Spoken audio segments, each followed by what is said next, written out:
ఇంద్రకీలాద్రిపై కనకదుర్గ అన్నప్రసాద సదనం దుర్గా భవానీ మహాప్రసాద భవనాన్ని మంత్రి ఆనం రామనారాయణ రెడ్డి ప్రారంభించారు. విజయవాడలో మాట్లాడుతున్నారు. ప్రత్యక్ష ప్రసారం చూద్దాం.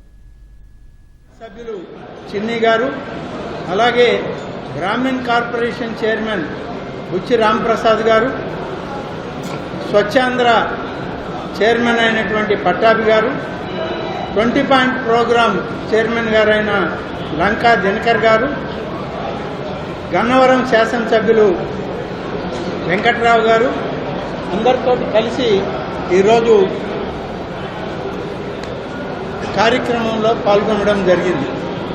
ముఖ్యంగా ఈరోజు ఈ ప్రారంభించినటువంటి భవనాల రూపకల్పన గౌరవనీయులైనటువంటి రాష్ట్ర ముఖ్యమంత్రి వర్యులు శ్రీ నారా చంద్రబాబు నాయుడు గారు ప్రత్యేక శ్రద్ధ తీసుకొని ఈ భవనాల నిర్మాణం జరగాలి, ప్రతి ఒక్కరికి ఆలయంకు వచ్చిన వారందరికీ కూడా అన్నప్రసాద వితరణ జరగాలి ఇక్కడ అని ఆయన ఇచ్చినటువంటి సూచన, ఇచ్చినటువంటి గైడెన్స్ తోటి ఈనాడు ఈ భవనాలను నిర్మాణం చేయడం జరిగింది.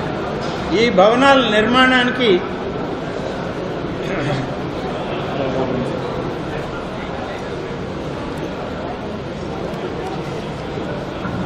కనకదుర్గ అన్నప్రసాద సదనం, శ్రీ దుర్గా భవానీ మహాప్రసాద భవన కార్యక్రమాలని ఇవాళ 2 భవనాలని నిర్మాణం చేశాం.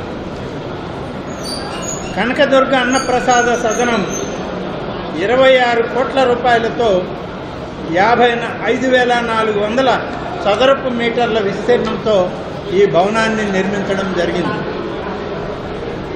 అలాగే దుర్గా భవానీ మహాప్రసాద భవనం 26.5 కోట్ల రూపాయలతో 3,600 చదరపు మీటర్ల విస్తీర్ణంతో ఈ భవనం ఏర్పాటు చేయడం జరిగింది. మొత్తం మీద ఆలయానికి వచ్చేటువంటి భక్తులు ఒక్క దఫా 800 మంది ఒకేసారి భోజనం చేయడానికి అవకాశం ఉన్నటువంటి భవనాలు ఇవాళ రూపకల్పన చేశామని చెప్పి ఈ సందర్భంగా తెలియజేస్తా ఉన్నాం.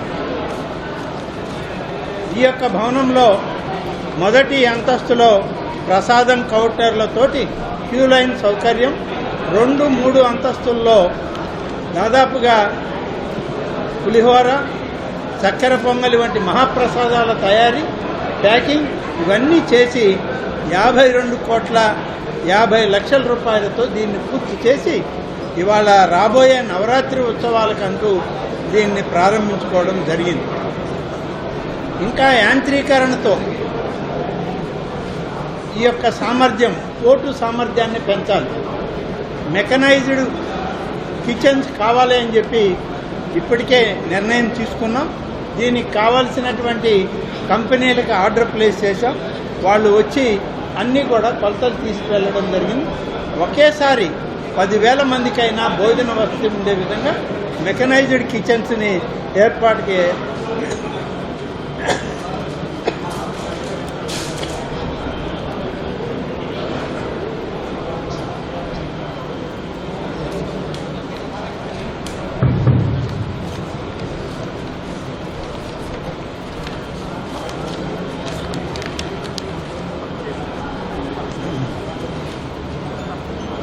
ఈ మెకనైజ్డ్ కిచెన్స్తో పాటు ఈ భవనాలన్నింటినీ పూర్తి చేసి త్వరితగతిన రేపు జరగబోయే నవరాత్రి ఉత్సవాలకి తీసుకురావాలని చేసిన ఒక ప్రయత్నంలో కనకదుర్గమ్మ వారి సన్నిధికి వచ్చే లక్షలాది మంది భక్తులకు మెరుగైన సేవలు అందించడానికి ఈ భవనాలని ఇవాళ భక్తి కేంద్రాలుగా పిలవడానికి ఇవాళ మేము అన్ని విధాలా చర్యలు తీసుకోవడం జరిగింది.